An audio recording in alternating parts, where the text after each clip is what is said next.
A local pastor charged with voyeurism. And then they take advantage and then do these types of very exploitative acts. Police say they found hundreds of images. Air Canada could be grounded. The airline counts down to a potential strike. And casting call. We're looking for a Toto who is excited to be in the show, excited to be a part of the Wizard of Oz. One dog is about to get its big break. CTV Calgary, local breaking news with Ian White. Good afternoon. Police have charged a Calgary man they say took hundreds of intimate photos and videos of women without their consent. Jordan Canigan is near Victory Church in the southwest, and Jordan, police allege the man met the women through church. And Ian, a former employee I spoke to confirms that Brad Dewar is high up at Victory Churches International. The website identifies him as a pastor and a secretary with the organization here. Dewar is now facing voyeurism charges. Police were first tipped off in November of last year that intimate photos and videos of women were found on a man's tablet. A search of a home along Westwood Drive Southwest found multiple devices with 1,500 photos and 19 videos of an intimate nature. There are at least 3 victims investigators have found so far.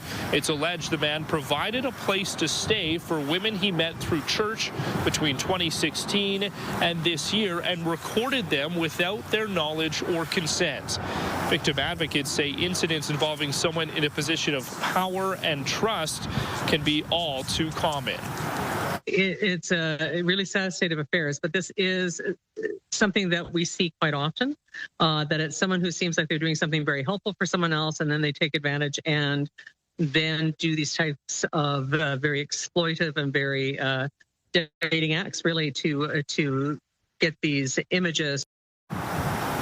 Now, Dewar is facing 3 counts of voyeurism. That former employee I spoke to says that Dewar was at work here at this building behind me. The church, though, has not responded to multiple requests for comment. He is due in court next month. Ian? Thank you, Jordan. Police are looking for a man who attacked a woman while jogging and tried to sexually assault her. These are composite sketches of the suspect, who has a distinctive scar behind his right ear. On July 1st, the woman was running in Ranchero Park in the northwest. Police say a man came up from behind and hit her on the head. She fell to the ground, where she was physically assaulted. The suspect tried to sexually assault her too, but she fought him off. An Alberta mother is warning other parents about an international network of predators that targeted her 14-year-old daughter. The group is known as 764, named after the founder's Texas zip code in the United States. It's been described as a network of nihilistic, violent extremists who use threats, blackmail, and manipulation to coerce youth to create sexual abuse materials and to self-harm. RCMP say members use platforms like the instant messaging service Discord and popular online games like Roblox and Minecraft to prey on vulnerable youth between 8 and 17 years of age. A mother from central Alberta says her daughter struggled with her mental health for years, but says things reached a terrifying tipping point roughly a year ago. CTV is not identifying her or the family's location for their safety. Woke up and she'd written on her wall in blood. She had cut herself and carved on her legs. A lot of what she did is really a hard topic for me, because no mother wants to acknowledge the things that they did to themselves. The FBI has charged several alleged group leaders, including the founder, who was just 15 at the time and now serving 80 years for child pornography. A few Canadian teens have been charged, including 2 in Alberta, but the RCMP says the group operates under multiple aliases, making it difficult to investigate. If you're flying Air Canada this week, check your flight status. The airline is canceling flights, preparing for its flight attendants to strike on Saturday. Jacqueline Wilson joins us from the airport. And Jackie, what do passengers need to know? Yeah, so Ian, Air Canada tells me that over the next several days, despite it being a very busy travel season right now in this summer, they will be winding down operations. So they are going to be starting to cancel flights tomorrow, and that will continue until Saturday. All Air Canada and Air Canada Rouge flights will be grounded by Saturday. Now, this potential strike, it will not impact Air Canada Express flights. Those are operated by Jazz and PAL Airlines. The decision to preemptively cancel the flight actually follows a 72-hour strike notice from the union representing 10,000 flight attendants. In response, Air Canada issued a lockout notice for early Saturday. Now, the airline says it has reached an impasse in talks after the union declined to enter binding arbitration processes. The key issues at play are wages, work rules, and unpaid hours. And Air Canada says that customers who do have their flights canceled will be eligible for a full refund. But one passenger rights activist warns against that refund, saying that people should insist on a rebooking and know their rights for flights canceled before this official strike. What passengers are owed in such situation are meals, accommodation, lump sum compensation up to $1,000, and rebooking on either Air Canada's own or partner airlines to depart within 9 hours of the original departure time. Or, if it's not feasible, then Air Canada has to buy them a ticket on a competitor airline's next available flight. Now, Air Canada and Air Canada Rouge fly about 130,000 customers every single day. So I reached out to WestJet to see if they were potentially getting ready for an influx of customers if these flights are canceled. And here's what they told me today. So a spokesperson says currently they have no plans to adjust their operations. But in a situation where there is an uncontrollable impact to Canadian air travel, WestJet will explore opportunities to support Canadians wherever it is possible. So, of course, as the domino effect, Ian, of these canceled flights potentially all begin on over the next several days, WestJet might change their opinion. We'll just have to wait and see. Thanks for the update, Jackie. Mosquitoes are out in force in Calgary, and they feel worse than ever so far this year for many people. The city says there are much higher numbers of the pests flying around, especially for August. The spike coincides with recent heavy rains. The mosquitoes bothering Calgarians are a floodwater species. They lay their eggs in spots that fill up with water, which can be dormant for 3 to 5 years. So when we get really wet years, you get a lot of areas that suddenly have water in them. And then once the weather starts to heat up, those eggs are hatching and those larvae are developing. And then we get all the adult mosquitoes that we're seeing right now. To avoid the pests, Coker recommends wearing long-sleeve shirts and pants and using bug spray. She also recommends dumping containers that fill with water like flower pots every 3 to 5 days to prevent mosquitoes from laying eggs. Danielle joins us now, and you've already been zapped a few times, right? Yes. They are bad this year, but we had so much rain. Yeah. It's not a surprise. I noticed them really over the weekend, Yeah, and I grew up in Ontario where there's lots of water, and so there's lots of mosquitoes. So you get used to it. And they like certain people better than they like other people, you notice as well. Anyway, before we get into all that, here's another pesky thing. We had some active weather. I will say that the worst of it really developed on the Saskatchewan side. But we did earlier today in the Brooks area have a tornado watch in place, Brooks and off to the east. And you can see that red spot there off in Saskatchewan near Empress. There is actually a tornado warning in place in that community. Okay. But for Calgary, we don't have a watch, we don't have a warning, but we still have the potential for a non-severe thunderstorm or even some isolated showers, especially later today. This is our little break right now. 17 degrees is the temperature. It's certainly a lot cooler, isn't it? But it's been a beautiful day. Your 24-hour forecast is brought to you by Fifth Avenue Volkswagen, where you can win your ride. See dealer for details or visit fifthAvVW.com and check out tomorrow's daytime high, just 15 degrees. So we will continually cool. This is a cold front. That's why we have the potential for thunderstorm activity for the next few hours up until about midnight. More details coming up, Ian. Thanks, Danielle. Almost a year ago, Calgarians were shocked by the sudden death of Johnny Gaudreau and his brother Matty. Next, Meredith and Madeline Gaudreau launch a foundation and speak about the babies born after their husbands passed away. And soccer games on hold after a viral illness races through a local facility.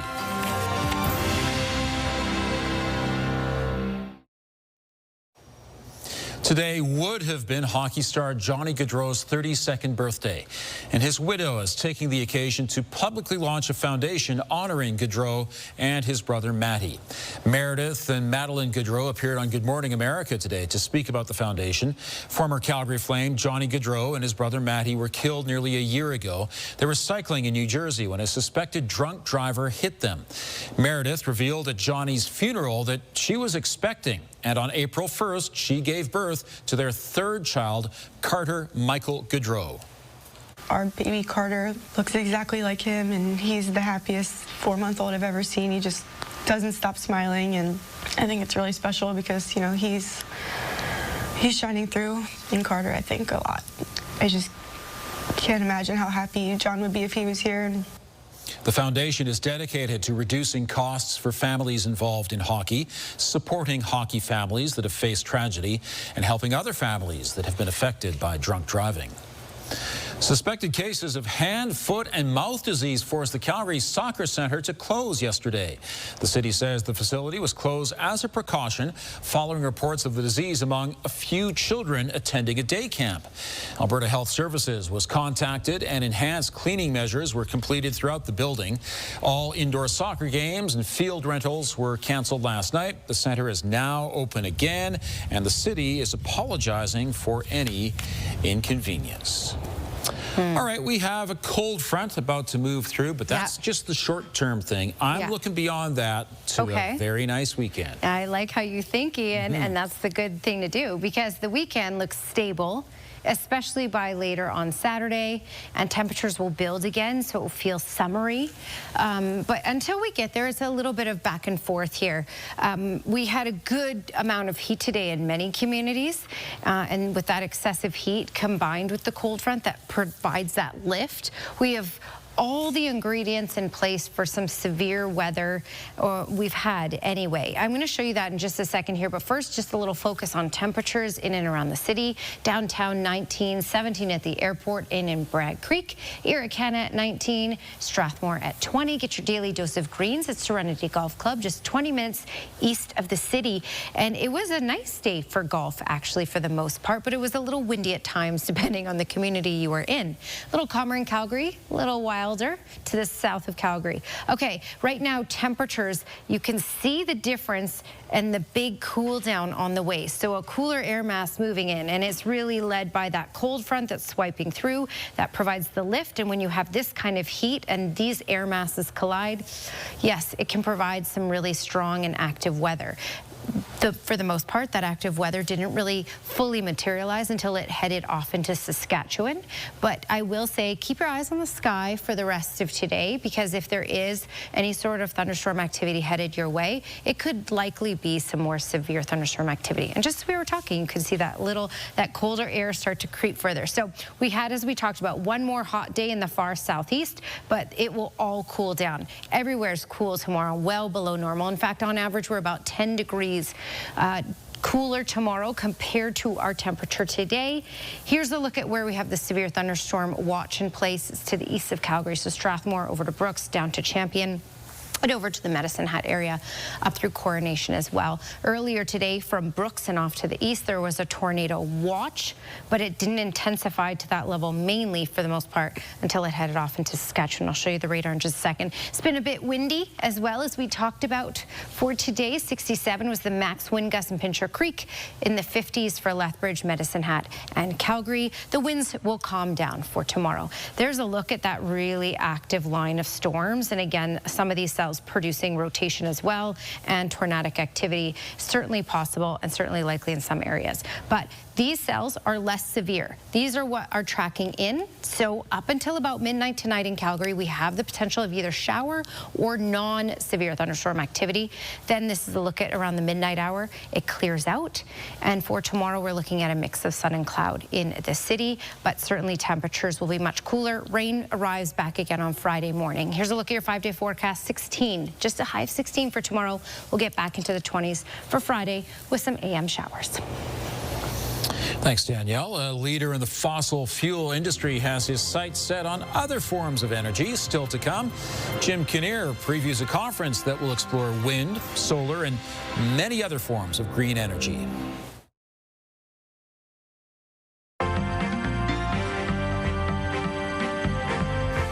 TSX soars to another record high. Joining me is Dave Popowich, Portfolio Manager with the Popowich-Carmeli Advisory Group. So, Dave, a big day on the market in Toronto. Is it still worthwhile keeping your money in the market if they're at an all-time high?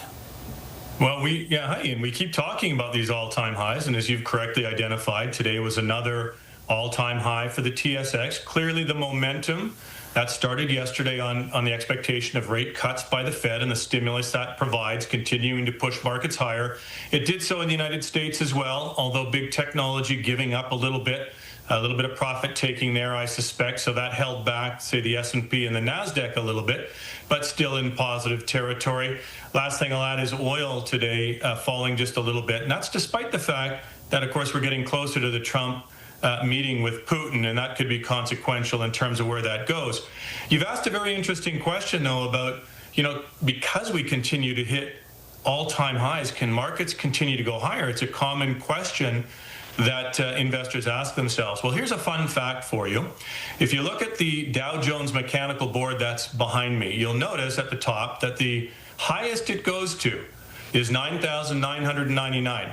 Now, the very first time the Dow crested that and went to 10,000 was in March 29th, 1999. So think about that. The index closing, I'm rounding here, at 45,000 today. That's 4.5 times. So if you had invested on that very highest peak of 10,000 on that day in March 29th, 1999, you've made 450% or an annualized 7.7% rate of return. So don't think markets can't go higher once they set new all-time highs. Always opportunities to make money, I suppose. Dave, thanks very much. Thanks, Ian. Bye-bye. Another downtown building will undergo a conversion to create 166 new homes. The former Barclays Center on 4th Street Southwest will be converted into rentals. It will offer studio, 1- and 2-bedroom suites. 17 of the units will be accessible. The city and federal government are providing over $75 million to fund the project. The conversion is expected to be complete in late 2027.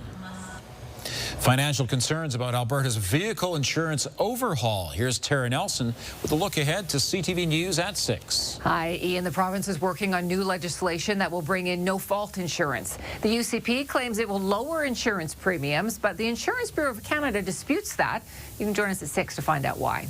Also ahead, a strike at Air Canada is set to start Saturday, and the airline is already canceling flights. Coming up, we'll hear from passengers who are now caught in the middle of this labor dispute. Ian. Thanks, Tara.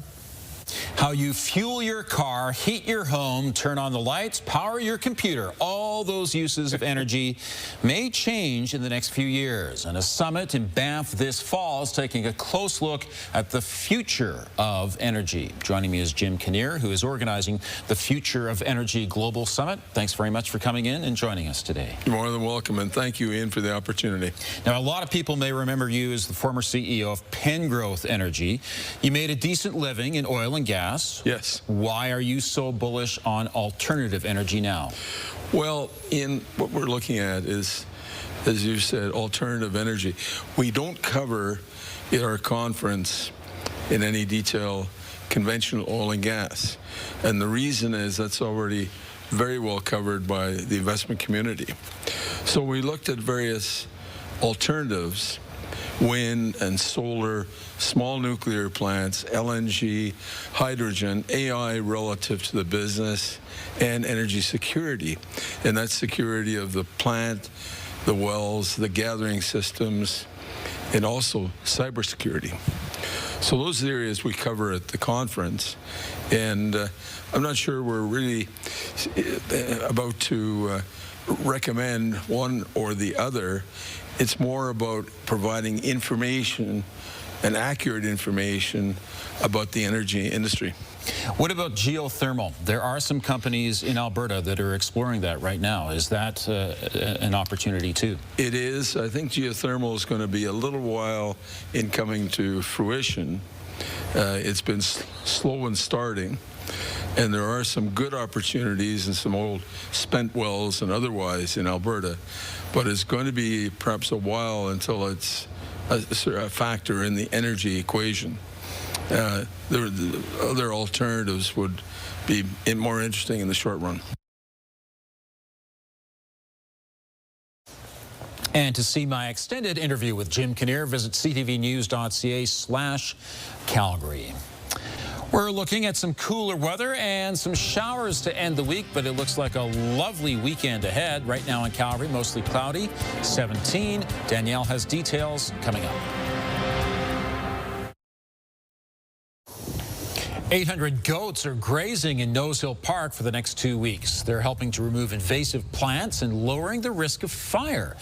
The city first introduced the program in 2016. Officials say it costs about the same as herbicide, but the goats come with added benefits. Their hooves till the soil and their droppings fertilize it. A professional shepherd and dogs manage the goats during their stay. The public is asked to steer clear while goats are grazing and keep dogs on leashes. Quite an amazing sight, though, nonetheless. But not the yoga goat thing. No, you can't do yoga with them. That's a different kind of goat, I guess. The wind is picking up, and that heralds a change, right? Yeah, here we go. I mean, the cool down has already begun. Currently, we're at 18 degrees. Today's high was 22, and tomorrow our daytime high will just be in the teens. So I'll show you that. Just 16. I'm not sure why it's not showing the high for Saturday. Maybe because it's so different. 25 degrees. So 16, then 21, then 25. So we're getting into the summery weather back by the weekend. Thank you, Danielle. 15 furry hopefuls padded into Alberta Theatre Project's Wednesday morning, each with eyes and tails set on the same prize, playing Toto in The Wizard of Oz. The company is looking to cast 1 or 2 small dogs under 15 pounds to share the spotlight with Dorothy and her friends. The gig comes with a contract, a paycheck, and plenty of stage time. The perfect Toto needs to be calm, follow commands, and stay happy in the arms of an actor, even while singing, dancing, and bright lights are going on all around.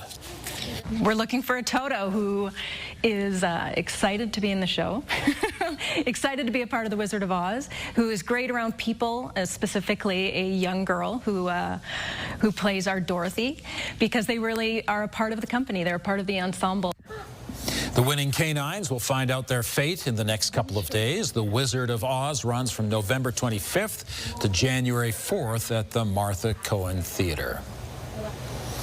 Thanks for joining us. Now here's the early edition of the CTV National News.